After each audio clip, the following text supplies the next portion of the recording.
예, 성도 여러분, 밤새 안녕히 주무셨습니까? 또 복된 새날이 밝았습니다.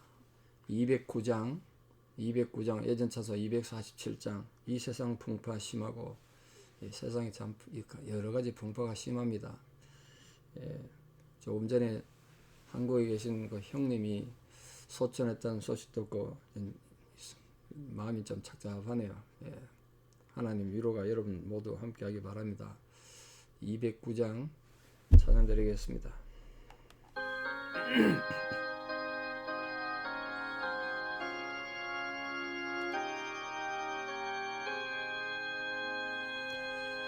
이 세상 풍파 심하고 또 환난 질고 많으나 나 편히 쉬게 될 곳은 주 예비하신 주의 전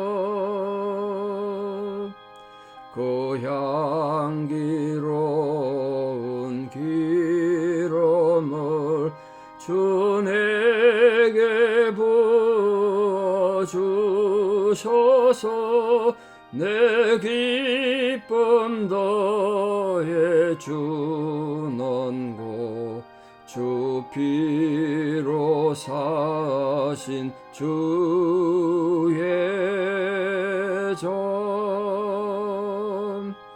주 믿는 형제 자매들 그 몸은 떠나 있으나 주 앞에 기도 드릴 곳 다 함께 모일 주의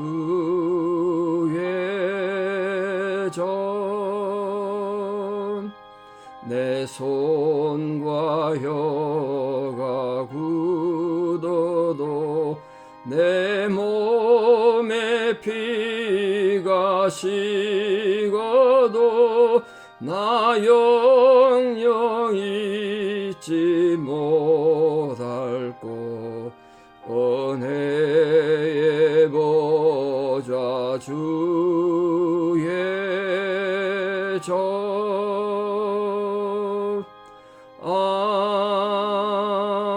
아멘. 신앙 고백 드리겠습니다. 나는 전능하신 아버지 하나님 천지의 창조주를 믿습니다. 나는 그의 유일하신 아들 우리 주 예수 그리스도를 믿습니다. 그는 성령으로 잉태되어 동정녀 마리아에게서 나시고 본디오 빌라도에게 고난을 받아 십자가에 못 박혀 죽으시고 장사된 지 사흘 만에 죽은 자 가운데서 다시 살아나셨으며 하늘에 오르시어 전능하신 아버지 하나님 우편에 앉아 계시다가 거기로부터 살아있는 자와 죽은 자를 심판하러 오십니다. 나는 성령을 믿으며 거룩한 공교회와 성도의 교제와 죄를 용서받는 것과 몸의 부활과 영생을 믿습니다. 아멘. 2024년 1월 19일 금요일 새벽 하나님 주신 말씀 에베소서 5장 1절에 7절입니다. 에베소서 5장 1절에 7절 봉독에 올립니다.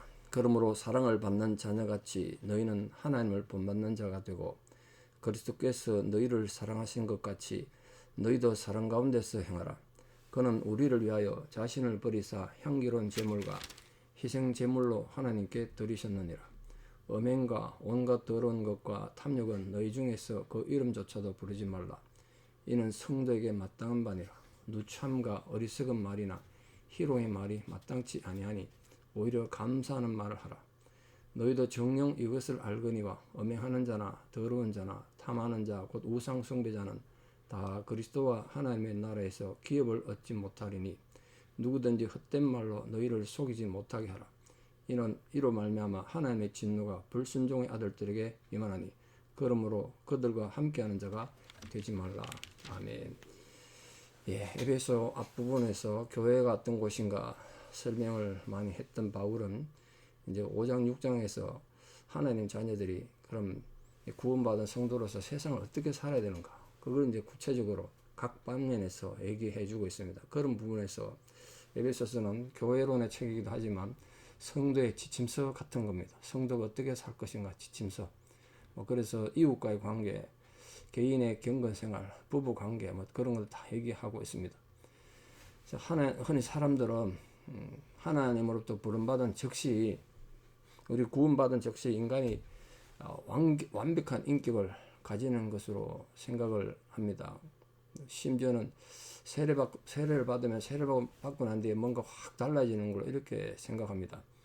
그래서 조금만 신앙인답게 행동하지 못하면 구원받은 사람 만나 이렇게까지 덜먹이고 실망하고 스스로 실망하기도 합니다.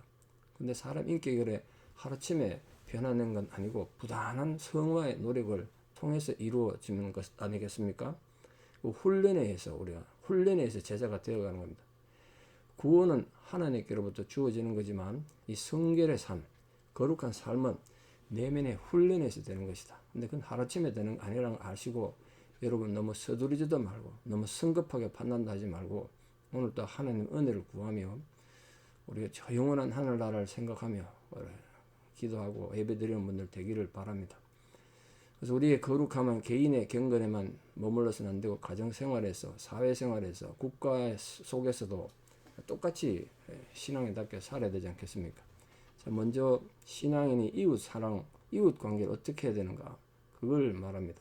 무엇보다 이웃을 사랑하라는 거죠. 사랑. 근데 그 사랑의 기준이 뭐냐가 중요합니다. 오늘 1절에 보니까 사랑하는 자녀같이 하나님을 본받는 자가 되라 그랬습니다. 와, 어떻게 예수님도 아니고 우리 하나님을 본받는 자가 되라고 그랬을까요? 그러니까 우리가 이웃 사랑의 기준이 하나님이라는 거예요. 하나님. 너무나 엄청난 사실입니다만 하나님, 사랑이신 하나님을 우리가 본받고 하나님 따라 사랑하는 건 당연한 겁니다. 왜냐하면 하나님을 본받고 하나님이 주신 사랑이 없이 우리가 고린도전서 13장을 이미 깊이 보셨습니다만 그 아가페 사랑에 대한 이해가 없이 이웃 사랑한다는 건 결국은 자기 의에 불과합니다. 자기 내성밖에 안 된다고요. 그래서 우리 먼저 하나님 본받는 자가 돼야 됩니다. 상식적인 이제 얘기겠습니다만 하나님께서 우리에게 보이신 사랑 어떤 사랑이었습니까? 어떤 사랑? 여러분 우리가 불쌍한 사람 보면 돈을 좀 도와줄 수도 있고 심지어 내가 좀 불편하지만 가서 육체적 노동도 해줄 수 있고 그럴 수 있습니다. 근데 내가 가난한 내 이웃을 살리기 위해서 내 손가락 하나 잘라주라 그러면 하겠습니까? 전부 다 정신 나간 소리라고. 그게 예수 믿는 거라면 누가 그렇게 믿겠냐? 그렇게 말하지 않겠습니까? 근데 내 손가락 하나 정도가 아니고 내 자식을 희생시켜야 된다면, 내 신앙을 증명하기 위해서 내 자식을 희생시켜야 된다면, 어느 날 너의 독생자 아들을 모리아산에 가서 바쳐라. 아브라함에게 하나님께서 이삭을 바치라고 명령하듯이 그러면 우리 어떻게 되겠습니까? 그게 엄청난 고민이 되고 그게 무슨 사랑이냐 이렇게 생각하지 않겠습니까? 그게 신앙이냐? 근데 하나님 우리를 향한 사랑은 그 독생자까지도 아낌없이 주셨던 사랑이다. 그 십자가 사랑. 우리는 너무 이론적으로 상투적으로 생각이 쉬운데 여러분 자기 자식을 가지신 분들 내 자식을 내 신앙을 위해서 희생해야 된다. 내 신앙을 증명해서 자식을 죽여야 된다. 그러면 심각한 문제 아니겠습니까? 근데 하나님은 우리에 대한 하나님 사랑을 증명하시기 위해서 이론이 아닌 내가 너를 이렇게까지 사랑한다는 걸 증명하시기 위해서 아들까지 죽이신 사랑이세요. 그러니까 여러분 하나님에 대해서 원망할 거 있고 불평할 거 있고 하나님 이해가 안 돼서 하나님 계시면 내 삶에 왜 이런 어려움이 있습니까? 불평이 나십니까? 한 가지만 생각하십시오. 그 하나님은 나를 위해 독생자 아들까지 죽이신 사랑하신 하나님이다. 그 사랑 앞에 우리가 원망도 나고 불평도 나지만 그 사랑 앞에 무슨 한 말을 할 수 있겠어요? 어떻게 그런 사랑 앞에 놓고 하나님이 나를 사랑하시면 내 삶에 이런 일이 있습니까? 라고 불평할 수 있습니까? 나를 위해 독생자를 죽이신 사랑인데 그 사랑이 우리 이웃 사랑의 기준이고 모범이라는 거예요. 그러니까 우리가 얼마나 사랑을 열심히 하고 또 바르게 해야 되겠습니까? 하나님께서는 이유 없는 명령을 주시지 않으시거든요. 우리에게 이렇게 사랑하라 이렇게 말씀하셨던 이유는 그 사랑이 그만큼 중요하고 소중하니까 우리에게 요구하신 거예요. 사랑하라. 이게 첫 번째 성도의 요구였습니다. 두 번째는 순결을 요구하고 있습니다. 순결. 그러니까 그 뭐라고 말했냐면 음행과 온갖 더러운 것과 탐욕은 이름도 부르지 마라. 입에도 올리지 마라. 그렇게 말했습니다. 네 몸으로 행하는 건 둘째 문제 치고 입으로도 하지 마라. 농담으로 하지 마라. 농담으로도. 그 음행은 모든 성적인 타락을 지칭하는 거이고, 온갖 더러운 건 윤리적이고 종교주의가 추한 이 일반 문화를 가리킵니다. 여러분 우리 보고 듣고 행동하는 거, 취미 활동하는 거 정말 조심하셔야 됩니다. 그게 온갖 더러운 것이라고요. 그 더러운 것 하면 우리 몸이 더러워지지 않겠습니까? 깨끗한 양복을 입고 이렇게 어머니가 아이들에게 좋은 옷을 양복을 입혀줬어요. 근데 거기가 아주 시궁창에 뒹굴어 버리면 옷이 더러워지지 않겠습니까? 우리가 아무리 은혜로 구원받고 해도 온갖 더러운 것에가 뒹굴면 더러워진다면 그게 문화입니다. 그 문화를 조심해라. 탐욕은 앞에 이 단어들 음행이나 더러움과 짝을 이루는 건데 이 단순한 어떤 욕심을 말하는 것이 아니라 성적인 쾌락을 하나씩 추구하는 그런 걸 말합니다. 고대 시대 이 바울 당시에 로마 문화권은 정말 성적으로 타락한 문화에서 어느 도시를 가나 다 문제가 있었습니다. 그런 상황에서 성도들이 거룩함을 유지한다는 건 참 힘들었을 거예요. 그래서 바울은 하나님으로부터 구별된 자인 성도, 거룩한 무리 성도라면 적어도 이런 앞에 음행이나 온갖 더러운 것이나 탐욕 이런 것들, 이런 추악한 것들 생각하지도 말고 대화 속에 넣지도 말한 거예요. 대화 속에 넣지도 마라. 만약 성도들끼리 모여가지고 음담패설이나 하고 그 성적인 타락한 얘기를 하면 어떻게 되겠습니까? 교회가 어떤 꼴이 되겠습니까? 또한 세 번째 이제 행동을 그렇게 잘해야 된다. 세 번째는 어느 생활입니다. 어느 생활. 어느 생활은 누추하고 어리석고 희롱의 말을 하지 마라. 이 누추하단 말이 야비하다는 뜻입니다. 야비한 말. 야비하고 더러운 말. 성도 간에 그런 야비한 말 하시면 안 된다. 다른 사람 인격을 건드리는 말을 하면 안 된다. 어리석은 말이라는 건 특히 죄 짓는 성향을 가진 그 좋지 못한 말을 말합니다. 그 은혜롭지 못한 말, 남들을 뒤에서 자꾸 수군거려서 남을 비판하는 이런 말들, 그 어리석은 말. 희롱의 말은 아주 변덕스러운 말을 하는데 앞뒤가 안 맞는 거예요. 어제 했던 말 오늘 했던 또 다르고 또 외설적인 그런 걸 말합니다. 그걸 다 버리고 말은 무슨 말 하라고요? 감사하는 말 하네. 감사하는 말. 우리 성도에게 다가오는 모든 인격과 어떤 상황에서도 하나님께서 주신 걸 알고 불평을 금하고 추악한 언어를 삼가해서 적극적으로 모든 일에 감사해서 자신의 순결뿐 아니라 이웃의 건전한 문화를 잘 이루어가는 그런 성도 교회가 됨으로써 우리는 하나님과 함께 동행하는 사람들이 되는 것입니다. 그런데 이제 5절 6절에 보시면 음행하는 자, 더러운 자, 탐하는 자, 우상숭배자, 이 악을 행하는 자들이 있다는 거예요. 그 육체적으로 짓는 죄는 어떤 죄악도 영적인 생각과 무관하다 이런 생각을 했기 때문에 이 초대교회 교인들이 그 영지주의라는 건데요. 육체는 어차피 더럽고 타락한 거기 때문에 아무리 죄를 짓고 타락한 짓을 해도 우리 영혼에 영향을 못 준다는 거예요. 그게 영지주의인데 이게 헬라 철학에서 온 겁니다. 그러다 보니까 어떻게 이 교회 안에 영지주의라는 이단이 이미 바울이 있을 때부터 생겨났습니다. 그러니까 이단의 뿌리가 엄청 긴 거죠. 2000년 됐습니다. 이단의 뿌리가. 육체적인 존재는 무가치하기 때문에 마음대로 방탕해도 된다는 거예요. 쾌락주의가 영지주의가 돼버린 건데 그건 오늘날도 우리가 참 정말 주의해야 될 게 아닌가 그렇게 생각합니다. 이런 사고를 만약 한다면 우리 경건 생활은 불가능해지는 거 아니겠습니까? 특히 이 바울 당시에 이방인 개종자들이 이런 옛날의 죄악된 문화를 벗어나기 힘드니까 그런 자들에게는 하나님 나라가 유업으로 부어지지 않는다. 그렇게 말했습니다. 왜냐하면 육체적이고 또 정신적인 불건전한 탐닉하는 것은 그게 하나님을 떠난 우상숭배이기 때문에 하나님보다 더 사랑하는 건 어떤 거든 다 우상숭배니까. 그러므로 하나님 앞에 부르심을 받은 하나님과 동행하는 성도들은 어떤 경우에서도 내가 하나님과 동행하는 성도라는 신분, 하나님 자녀로 산다는 이 책임과 의무를 망각하지 말아야 됩니다. 신앙이 결코 방종이 될 수는 없으니까. 그래서 근심과 절제를 해야 된다는 거예요. 그런데 이런 잘못된 것들이 헛된 말로 속이게 하는 이런 잘못된 것들이 하나님 진노가 불순종의 아들들에게 임했다는 거예요. 불순종의 아들들. 그들과 함께 하지 말라는 건데 불순종의 아들들이 누구냐?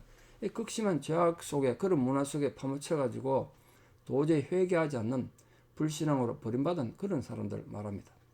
그러면 여러분 음행이나 방탕의 죄악에 물든 사람들은 하나님 말씀에 귀 기울이기보다는 세상의 안락에 세상의 쾌락에 더 기울이기 때문에 관심을 두기 때문에 하나님께 돌아올 가능성이 희박하지 않겠습니까? 그게 이제 불순종의 아들들이에요. 하나님 앞에 저주받은 자들, 폐역한 자들입니다. 그래서 성도들은 우리 바울이 오늘 강조하기를 구원의 은혜를 오용하고 잘못 남용해서 이런 불순종의 신앙에 물들지 않도록, 죄로부터 구원받는 성도라면 자신의 구원에 대해서 교만하기보다는 날마다 자신을 돌아보고 오늘 본문에 나온 것처럼 행동이나 말이나 생각에서 세상과 구별된 성결한 삶을 살아감으로써 하나님과 동행하는 거룩한 성도들 다 되시기를 진심으로 축복합니다. 기도드리겠습니다. 참 좋으신 아버지 하나님의 은혜와 사랑을 감사합니다. 오늘 또 우리를 불러 하나님 성도로 부르시고 하나님과 동행하게 하는 그런 귀한 성도로 불러주셨습니다. 그러므로 주여, 우리가 살아가는 이 세상 속에서 여러 가지 세상의 타락한 문화도 있고 우리 마음의 생각도 있고 우리 입술에 잘못된 말들도 있을 수 있지만 세상의 불순종의 아들들처럼 살지 않고 모든 상황 속에서 하나님과 동행하는 거룩한 백성으로 이 하루도 살게 하여 주시고 남은 생애도 살아가게 하여 주시옵소서. 이제는 우리 주 예수 그리스도의 은혜와 하나님 아버지의 만극하신 사랑과 성령님의 위로 교통 역사하심이 참으로 주를 사랑하고 섬기는 귀한 헌신과 결단으로 하나님과 동행하는 성도로 살기를 결단하는 위대한 성도님들의 신앙의 고백 위에 또 우리 사랑하는 모든 자녀들 삶 위에 특별히 지금도 병상에서 하나님의 위로를 간구하는 모든 성도님들의 신앙의 고백 위에 이제부터 영원토록 함께 하시옵기를 간절히 축원하옵나이다. 아멘. 예, 여러분 내일 에베네셀 올해 첫 에베네셀 날인데 시간 되시는 분 교회 오셔서 함께 예배드리고 또 기도도 하고 교회도 청소하고 함께 식사로 교제하겠습니다. 감사합니다.